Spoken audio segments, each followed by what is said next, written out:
Jose Mari Agirretxe, Porrotx izenarekin ezagunagoa dena, 1974an jaio zen Lasarte Orian. Ama hizkuntza euskara duela eta betidanik izan du honekin harreman berezia.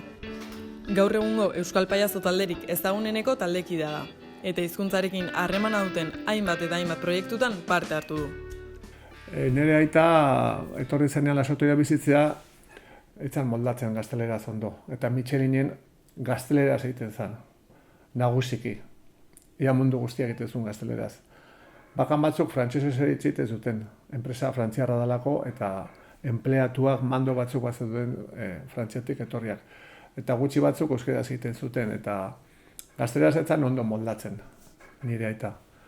Horregatik aleginare egin zuen, bere semeak ginenak gazteleraz ikas genezan, ez? Eta ez izateko beak izan zituen problemak hizkuntzarekin, ez? Eta orduan eskola nazionaletan, garai hartako eskola nazionaletan ikasi nuen, eta nahiz eta nire lehen hezkuntza etxekoa euskara izan, poliki-poliki gazteleraren munduan murgildu nintzen. Eskolan, etxean ere, zertxo baita ere, kalean, kirolean, lagun artean dena zen gaztelera. Eta euskararen erabilera galdu nuen. Eta erreziduko lehengusuak bizitan etortzen zirenean, edo gu joaten ginenean, hasten zian hizketan, eta kosta zitzaigun ulertzea ere. Eta behin 15 urte, 16 urte bete nituenean, ahots zerutiar bat entzun nuen behin, nor zara, non bizi zara, nor izan nahi duzu, nola bizi nahi duzu, eta hausnartu nuen, pentsatu nuen eta erabaki nuen euskaraz bizi nahi nuela, euskalduna izan nahi nuela Euskal Herrian, nire herrian. Aekan izan eman nuen, 5 urte pasan nituen bertan, eta magisteritza euskaraz ikasi nuen. Ordura arteko ikasketa prozeso guztia gazteleraz izan bazen ere. Euskaraz bizi naiz, euskaraz amesten dut, eta euskara da niretzako hizkuntza bat, baino asko gehiago, nire bizitzare bada. Haurtzaroan eta nerabezaroan euskararekiko zuen harremana gutxitu bazen ere, euskararen normalizaziorako taldean sartu ondoren bizitza aldatu zitzaion Agirretxeri. Lanbidea, zaletasuna, bizimodua, familia eta ametsak euskaraz ditu geroztik. Eta urteak igaro hala, honen normalizaziorako ekintzak egiten jarraitzen du. Nik uste dut bizitzan bado duela momentuak klik iten dizula, ez? Bihotzak edo buruak edo nire gaztaroan egin zian klik, ez? Genuela nortasun gabezi bat edo behintzat gure herrian hangoak, hemengoak, nongoak ginean, nola bizi ginean, ze hizkuntza, ze ohitura, ze ez dakit, ez, horrek eraman gintuen, ez ni bakarri jende gehiago, ez, pentsatzera, ez, ze herria genuen eta ze herrian bizi nahi genuen, ez, eta ze herrian bizi nahi genuen amestuta eta pentsatuta herri horren alde lan egiten astera, ez. Lasarte Orian jaio zen, Lasarte Oria berreuskaldundu dezagun euskara taldea, poesia zero, aktivista talde bat, euskararen alde, baina txepetx soziolinguista oraindik etorri gabe, ez genekin oso argi zer egin, baina argi genuen egin nahi genuela. Orduan hasi ginen ikusten ziren gauzekin kale izendegiak aldatzen, Kaie Mayor, kale nagusia, plaza, autobusetako errotulazioak, autobus konpainierekin hitz egin, ikusten zana batez ere nahi genuen aldatu, ez? Ikusi nahi genuen euskara. Eta orduan, aurrentzat lanean magisteritza ikasten. Eta Lasarte Oria berreuskaldun dezagun euskara talde horren barruan, nolabait aurrekin, nolabaiko harremana genuen batzuen artean, eta kolo irakaslea zana ereduan, Lasarte Orian aurren 80% ikaste zuen, orain dela 35 urte ereduan. Horrek suposatzen zuen, ez zekitela euskara zertzan justu eskolan 2 orduz astean, ez etxean, ez kalean, ez eskolan euskara zertzan ez zekiten, ez haien gurasoek, ez haien aitona monek, haientzat olentzero ezan existitzen. Orduan, gu hasi ginen aurrekin euskara lantzen, eta Olentzeroren jaialdia antolatzen hasi ginen.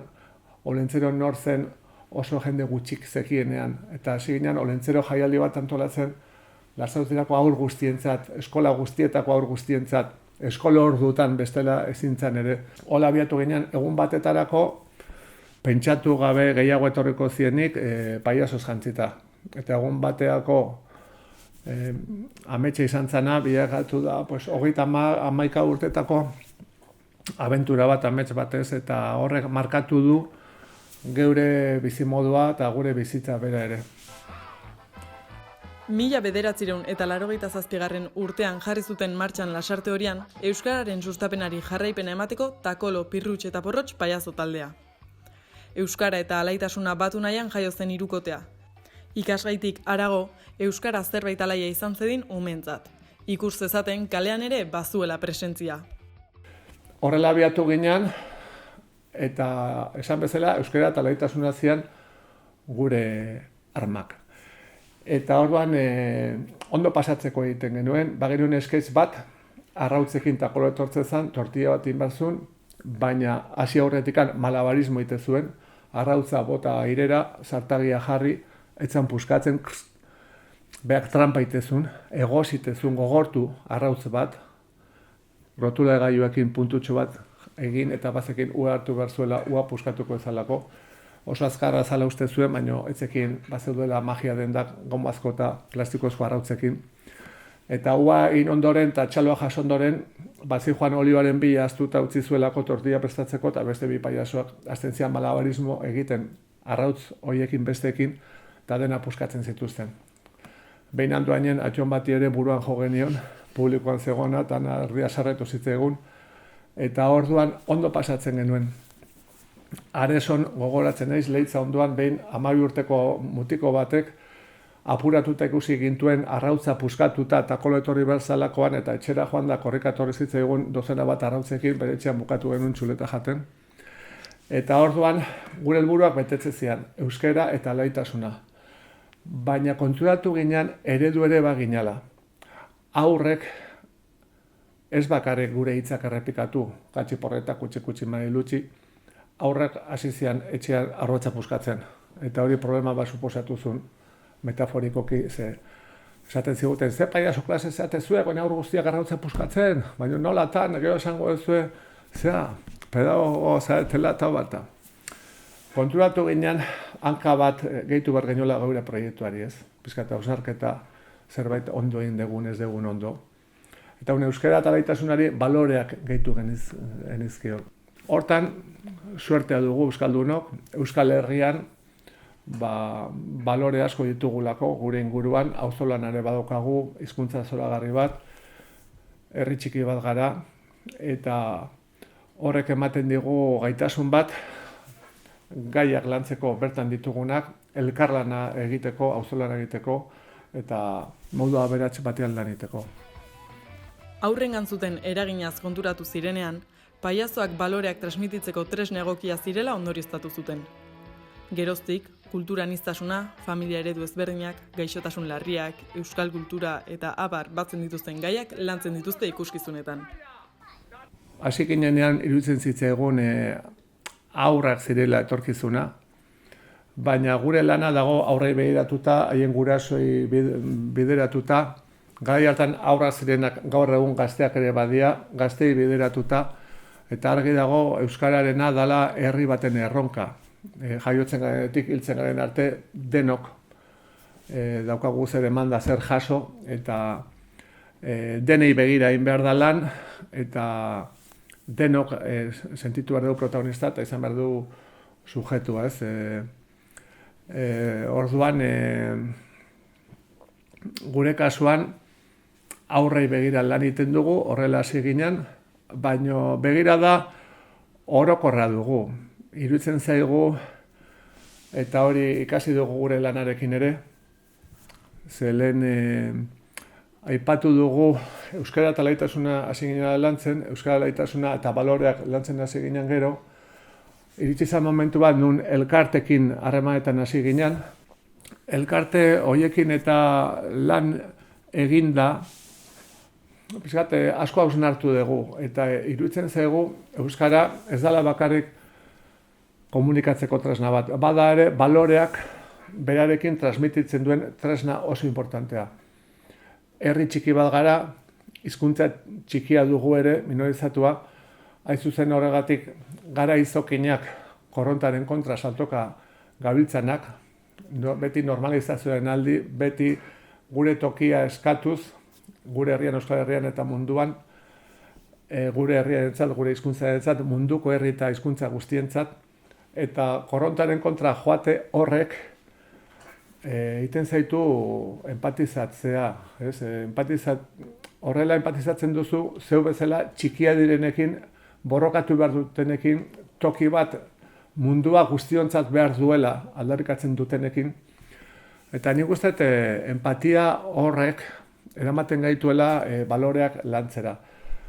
Euskal kultura aztertzen badugu gaur egun, euskal antzerkiak, kantagintzak, dantzak, literaturak, oroar gure kulturak, bertsolaritzak, ezakite aipatu ditudan, baina zeri kantatzen diogun, zeri sortzen diogun, zen mezu zabaltzen ditugun aztertzen badugu, oroar, konturatuko gara, ari garela baloretaz hitz egiten.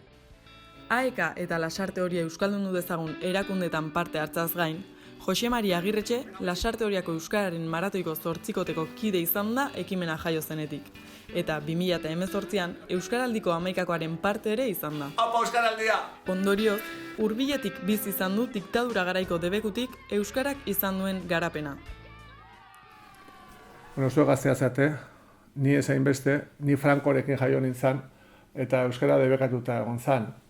Diktadura batean, ezin zan hitz egin, zigortuta zegoen euskaraz hitz egitea. Beraz, Franco hil eta zan hausturarik izan erregimenean, erreforma bat etorri zan, eta geroztik Katalunian, da Euskal Herrian eta Galizian, eta pixkat arazo batean bizi gara, nahiko genukenaren, aldenaren, gutxiengo, gehiengoen jolas hoien barruan, eta gure hizkuntza ere horren parte da, ez? Eta konturatzen zara, txikiak eta bastarrekoak garen bitartean, ez degula arazorik ematen, ez? Baina, hasten garenean, errebindikatzen geure tokian nahi dugula, eta bestea bezalakoak izan nahi dugula, eta euskaraz bizi nahi dugula, eta euskaraz bakarrik, nahiz eta beste hizkuntza batzu jakin, eta orduan hasten dira problemak molestatzen hasten gara. Nun eta gure herrian euskara mundu osoan hitz egiten den toki bakarrenean, ez?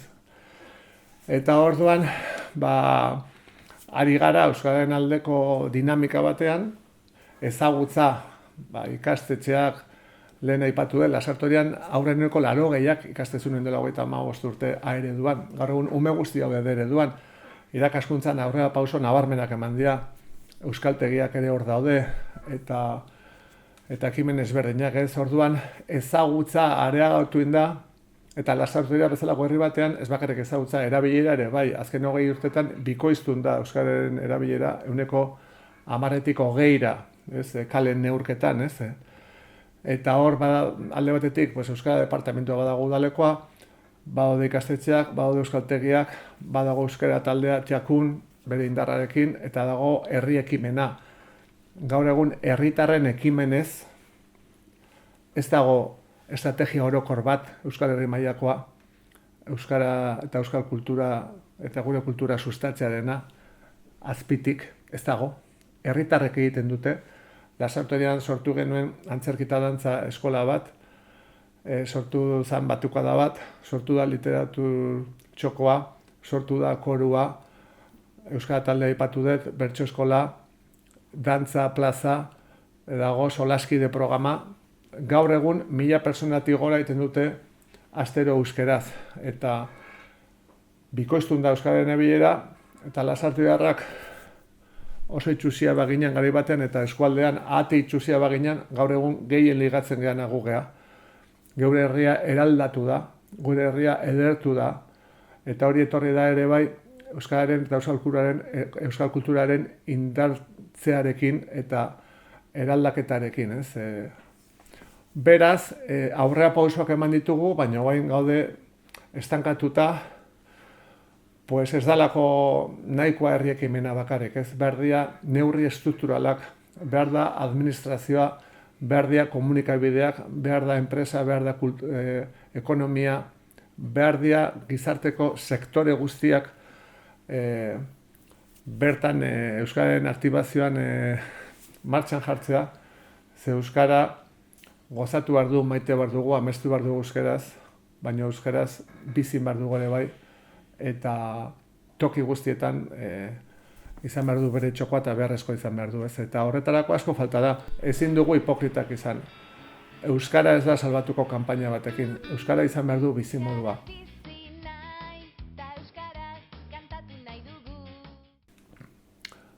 Mundu itxusi bat bizi dugu. Okupazioak, gerrak, inmigranteak itsasotan galduta, hesiak, beldurra, nahita sortutako egoera dira. Mundua zuri beltzez irudikatzen dutenek bultzatzen dute eredu hori. Gerra itun dute, negozio ite dute, lapurtu ite dute, gozea sortzen dute, desplazatua sortzen dituzte, hesiak jartzen dizkiete, itsasotan itotzen dira, eta gainera beldurra sortzen dute. Kanpotik datorrenari beldurra. Eta krisiak sortzen dituzte. Egoera horren aurrean, bi aukera dauzkagu jokatzeko. Kaka zabaltzen nahi denean, burua atera, azpian dagoena zapaldu, eta ahal izan ezkeo bizi iraun, edo handan ondoena bizi, horrek suposatu behar badu ere, beste jende bat zapaltzea, horrek suposatzen badu ere, xenofobiak, homofobiak, genero indarkariak, eta bestelako violentziak bultzatzea, mundu zuri beltz batean, edo bigarren aukera daukagu. Beste mundu baten alde lan egin. Denontzat izango da mundu baten alde. Fobiari gabeko mundu bat. Bazterketari gabeko mundu bat. Denontzat izango da mundu bat. Eta hortan, Euskal Herriak eta Euskaldunok erantzunkizun handia daukagu. Zergatik, gure hizkuntza, gure herria txikia dira, txikitasun horretan, izokenen moduan saltoka bizi gara, empatizatzen dugu geu bezala mundua guztiontzat nahi duten errealitate eta borroka horiekin, eta poliki-poliki gure bizimodua hutsarekin, gure sareekin, gure auzonalarekin, gure ametsekin ari gara koloretako mundu bat egiten. Gu eta gu bezala txikia direnekin, eta geu bezala koloretako mundu bat nahi dutenekin. Beraz, lagunok, izan dezakegu mundu itxusi bat, edo izan dezakegu ostadarra nagusituko den mundu bat. Eta hortan, euskaraz bizitzeak ere badauka bere eragina. Euskaraz bizi garenean, elkarrekin komunikatzeaz gain, baloreak sustatzen ditugulako. Justizia, beste ekonomia, elkartasuna, genero begirada, berdintasunean, parekidetasunean, bizikidetzan oinarritutako genero begirada bat, hori dena bultzatzen ari gara, euskaraz bizi garenean, eta gainera pozik eta zoriontsu. Beraz, bizi gaitezen euskaraz, eta eman dezaigu munduari gure kolorea.